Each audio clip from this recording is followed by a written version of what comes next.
Hello students, आइए बच्चों, आज हम आपको इस वीडियो में क्लास 10 पाठ्य पुस्तक क्षितिज भाग 2 का चैप्टर 12 लखनवी अंदाज, जिसका लेखक है यशपाल, उसका हम कुछ इम्पॉर्टेंट क्वेश्चन आंसर इसमें आपको हम बताएंगे। आंसर को एकदम सरल भाषा में बताएंगे ताकि आप एग्ज़ाम में अच्छा से लिख पाओ। तो सबसे पहले बच्चों आपको क्या करना है, ये जो पार्ट है लखनवी अंदाज, इस पार्ट को अच्छा से पढ़ लेना है। जब आप स्टोरी को अच्छा से जान लोगे तो आपको कोई भी इससे रिलेटेड क्वेश्चन आंसर आप सक जाओगे, और अगर MCQ यानी विकल्प वाले क्वेश्चन आए तो भी आप सक जाओगे। तो हम अपना चैनल में इसका जो सारांश है उसका हम अपलोड कर दिए हैं, आप चाहे तो उसको देख सकते हो। तो चलिए हम आपको कुछ इम्पॉर्टेंट क्वेश्चन को देते हैं।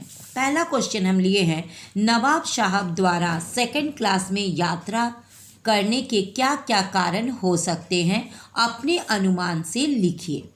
यानी नवाब साहब जो है वो ट्रेन का फर्स्ट क्लास का डिब्बे में ना बैठकर सेकंड क्लास का डिब्बे में चढ़े थे, इसका क्या क्या कारण हो सकता है, आप अपने अनुमान लगाकर बताइए। इसका आंसर देखिए, नवाब साहब द्वारा सेकंड क्लास में यात्रा करने के कुछ प्रमुख कारण निम्नलिखित हो सकते हैं।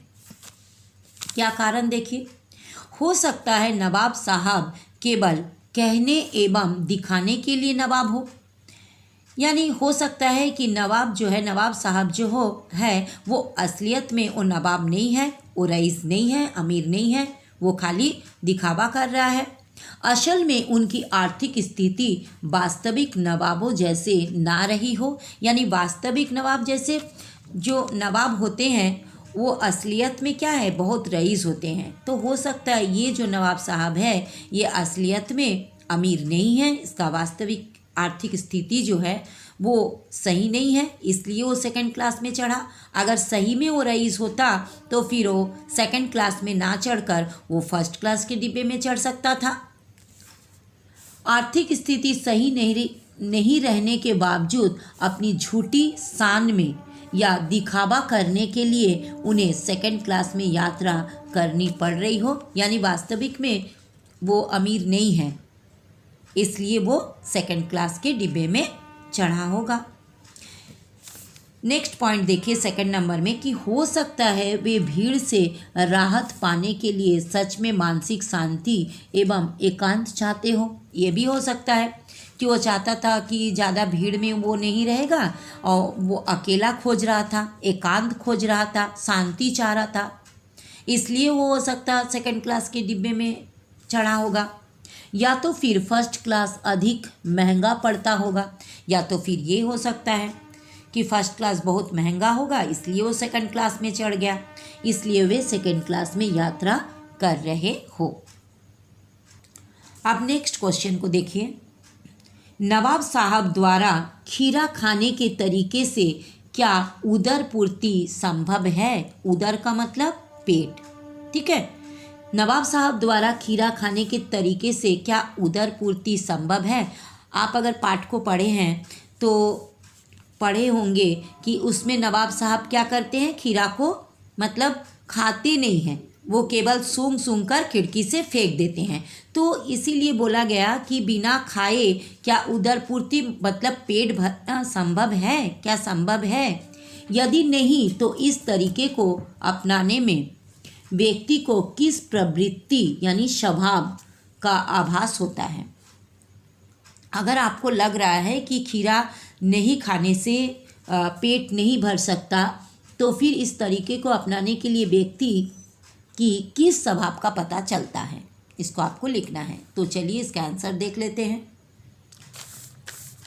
नवाब साहब द्वारा खीरा खाने की तरीके से उदर पूर्ति संभव नहीं है, यानी नवाब साहब जिस तरीके से खीरा खा रहे थे, खा तो नहीं रहे थे बल्कि वो उसको सूंघ कर नाक से केवल उसका गंध को ले करके और वो खिड़की से फेंक दे रहे थे, ठीक है।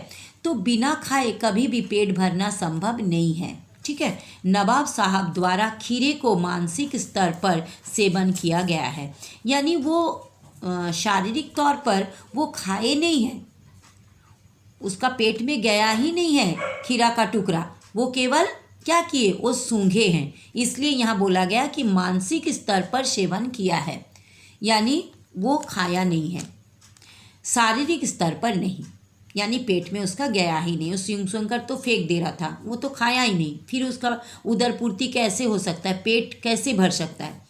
उदर पूर्ति तब तक संभव नहीं है जब तक कोई खाद्य पदार्थ सेवन ना किया जाए, यानी कोई भी खाने का चीज़ जब तक हम लोग खाते नहीं हैं, वो पेट के अंदर जाता नहीं है, तब तक हमारा पेट नहीं भर सकता और वो व्यक्ति के उदर में ना पहुँचे। जब तक वो उदर में, उदर मतलब पेट में ना पहुँचे कोई भी खाद्य पदार्थ, खाने का चीज़, तब तक किसी का भी पेट नहीं भर सकता। नवाब साहब वास्तव में ये दिखाना चाहते थे कि वे इतने बड़े खानदानी रईस है कि खीरे जैसे तुच्छ खाद्य वस्तु उनके उदर में जाने लायक नहीं है। मतलब वो दिखा रहे थे कि ये जो खीरा है वो इतना तुच्छ खाद्य वस्तु है, खाद्य पदार्थ है कि इसको मतलब वो खाने के लायक नहीं है। यहाँ पर वो क्या दिखा रहा, अपना ज़्यादा अमीरी को दिखा रहा, रईसी को दिखा रहा। वे केवल उनका सुगंध ही लेना चाहते हैं। वे केवल खीरा को इसलिए मतलब वो लाए हैं, साथ में लिए हैं, वो केवल उसका सुगंध को सूंघना चाहते हैं, खाना नहीं चाहते हैं। वे अपनी रईसी का झूठा प्रदर्शन करके ये जताना चाहते हैं कि उनका पेट तो केवल सुगंध मात्र से ही भर जाता है, जबकि ये संभव नहीं है। कोई चीज़ हम खाए नहीं और उसका खाली स्मेल को ले लिए तो क्या हमारा पेट भर सकता है? बिल्कुल नहीं। उन्होंने तो लेखक के सामने डकार लेकर इस बात का प्रमाण देने की कोशिश की। इन सब से उनके अहंकारी स्वभाव का दिखावेपन का भावना का पता चलता है। यानी यहाँ तक कि वो सूंघ करके वो डकर लिया। जैसे हम लोग का क्या होता है, जब पेट बहुत भर जाता है, पूरा पेट जब भर जाता है तो हम लोग डकार लेते हैं। वो ऐसा भी नाटक किया। स्टोरी आप पढ़िएगा तो पूरा स्टोरी तो बहुत अच्छा लगेगा। तो उसमें ये भी लिखा गया है कि वो खीरा को सूंघ करके और डकार लेते हैं, दिखाने के लिए कि मेरा पेट एकदम भर गया है। ठीक है, तो ये देखकर पता चलता है, ये सबसे पता चलता है कि वो कैसे स्वभाव के थे। वो अहंकारी, घमंडी थे और उसके मन में केवल दिखावेपन का ही भावना था। ठीक है, तो चलिए नेक्स्ट क्वेश्चन को देखते हैं। 3rd नंबर क्वेश्चन देखिए। खीरे के संबंध में नवाब साहब के व्यवहार को उनकी सनक कहा जा सकता है। क्या सनक का कोई सकारात्मक रूप हो सकता है? यानी नवाब साहब जैसे कर रहे थे, इससे पता चल रहा था कि वो सनकी है। तो क्या सनकी का भी कोई सकारात्मक मतलब पॉजिटिव रूप क्या होता है? तो चलिए आंसर को देख लेते हैं। खीरे के संबंध में नवाब साहब के व्यवहार की उनकी सनक ही कहा जा सकता है। वो जिस टाइप का कर रहा था उससे उसका सनकी होने का ही पता चलता है।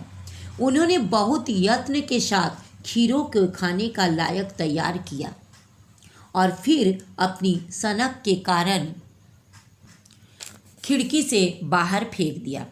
वो बहुत यत्न के साथ वो खीरा को छीला, फिर उसको धोया, फिर उसको पोंछ करके उसको काटा, नमक और जीरा उसमें डाला, लेकिन वो उसको क्या किया, सूंघ करके खिड़की से बाहर फेंक देता है। इसमें उनकी झूठी नवाबी शान की सनक थी। उसमें क्या सनक थी? झूठी शान की सनक थी। हाँ, सनक का सकारात्मक रूप भी हो सकता है। जितने भी समाज सुधारक या देशभक्ति के काम हुए हैं वे सभी सनक के कारण ही हुए हैं। सनकी व्यक्ति ही इन कामों को अंजाम तक पहुंचाते हैं। जैसे इतिहास में ऐसी सनकों के अनगिनत उदाहरण मिलते हैं। यहाँ पर कुछ उदाहरण हम लिखे हैं। जैसे महात्मा बुद्ध को जीवन के सत्य खोजने की सनक, उनमें एक होड़ थी कि महात्मा बुद्ध जीवन के सत्य को खोजने की सनक थी। उसमें भगत सिंह को देश पर मर मिटने की सनक, महात्मा गांधी को देश आज़ाद कराने की सनक आदि, ये सब उदाहरण हमें मिलता है। चलिए नेक्स्ट क्वेश्चन को देख लेते हैं।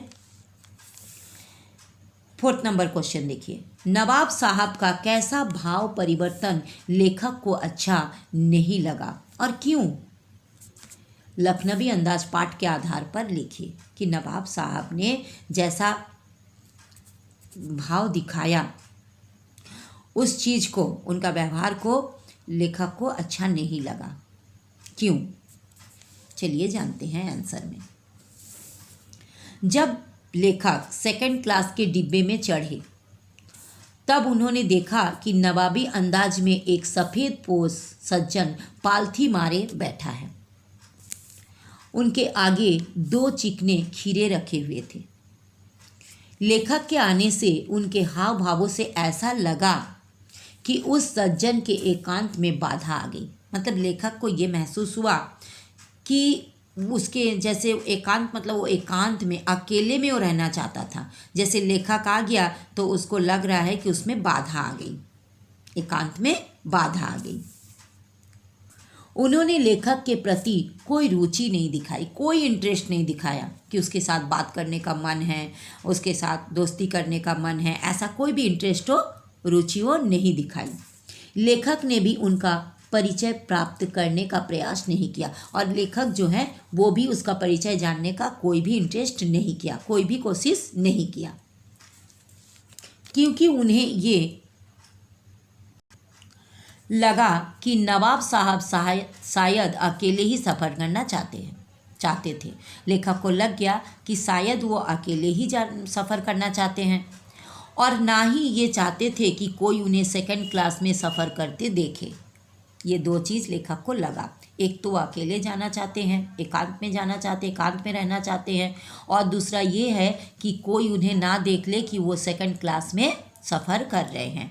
ऐसी स्थिति में उन्हें खीरा खाने में भी संकोच का अनुभव हो रहा होगा और लेखक के सामने उसको खीरा खाने में भी संकोच हो रहा होगा, क्योंकि वो तो दिखाना चाहता है कि वो बहुत रईस है। अचानक नवाब साहब ने लेखक को खीरे का शौक़ फरमाने को कहा, लेकिन अचानक नवाब साहब क्या किया, उसको खीरे खाने के लिए उसको आग्रह करता है। लेखक को नवाब साहब का ये सहसा भाव परिवर्तन अच्छा नहीं लगा।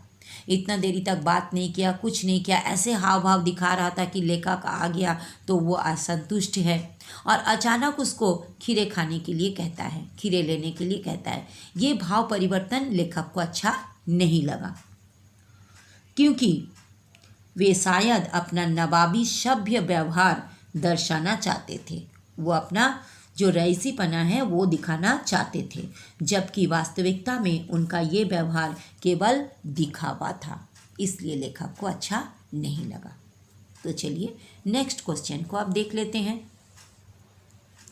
नंबर 5, लखनवी अंदाज पाठ में नवाब साहब के माध्यम से नवाबी परंपरा पर व्यंग्य है, स्पष्ट कीजिए। यानी लेखक ने इस लखनवी अंदाज में रईस लोगों को क्या किया गया है, रईस लोगों को व्यंग्य किया गया है। तो चलिए इसका आंसर को देखते हैं। लखनवी अंदाज पाठ में लेखक ने नवाब साहब के माध्यम से नवाबी परंपरा की झूठी शान पर व्यंग्य किया है।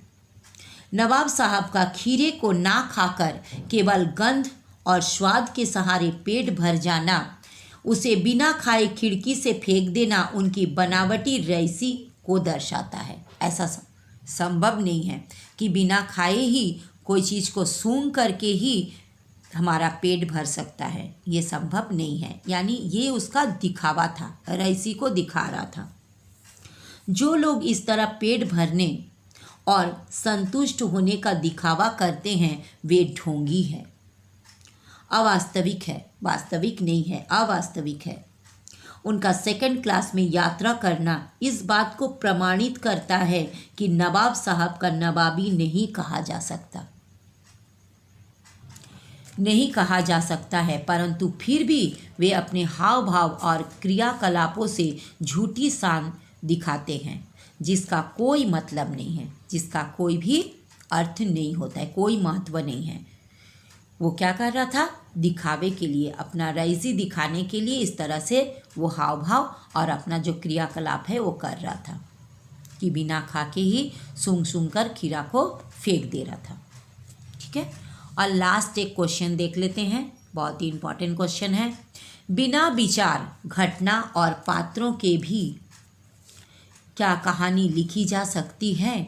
यशपाल के इस विचार से आप कहाँ तक सहमत है? यशपाल कौन है? इस कहानी का लेखक है। ठीक है, तो यशपाल के इस विचार से आप कहाँ तक सहमत है? चलिए आंसर को देखते हैं। मेरे विचार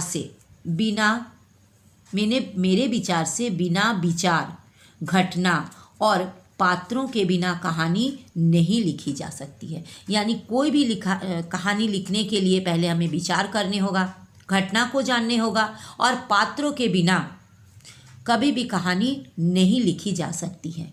ये तीनों कहानी के आवश्यक तत्व होते हैं। क्या क्या? विचार, घटना और पात्र। ये तीनों कहानी का आवश्यक तत्व होते हैं। जब तक कोई विचार नहीं आएगा तब तक कहानी बन ही नहीं सकती है। जब तक हमारे मन में कोई विचार नहीं आएगा कि क्या कहानी लिखे, किस विषय में लिखे, तब तक हम कोई भी कहानी नहीं लिख सकते हैं। घटना कहानी की कथा वस्तु को आगे बढ़ाती है और कोई भी घटना होने होगा तभी हम उस कहानी को आगे बढ़ा सकते हैं। और पात्रों के माध्यम से कहानी कही जाती है और उसमें पात्र होना बहुत ज़रूरी है, नहीं तो कहानी नहीं बनेगी। यशपाल का कथन तो नई कहानी पर व्यंग है। इस कहानी पर व्यंग किया गया है, अर्थात नई कहानी में विचार, घटना और पात्र का अभाव रहता है, तभी ये रोचक एवं उद्देश्यपूर्ण नहीं होता है। इस कहानी में भी घटना के रूप में, इस कहानी में भी घटना है, तो इस कहानी में भी घटना के रूप में क्या लिया गया है? रेल। पात्रों के रूप में नवाब साहब पात्र है। अतः हम यशपाल जी के इस कथन से सहमत नहीं हैं, अर्थात बिना विचार, घटना और पात्रों के कोई भी कहानी नहीं लिखी जा सकती है। तो बच्चों, अगर आपको ये वीडियो अच्छा लगा लाइक कीजिएगा, अपने दोस्तों में भी शेयर कीजिएगा ताकि आपके दोस्त भी सीख सके। और अगर आप पहली बार मेरा चैनल को देख रहे हो तो प्लीज़ प्लीज़ प्लीज़ सब्सक्राइब कर दीजिएगा। फिर मिलेंगे नेक्स्ट वीडियो में। Thank you so much. Bye bye.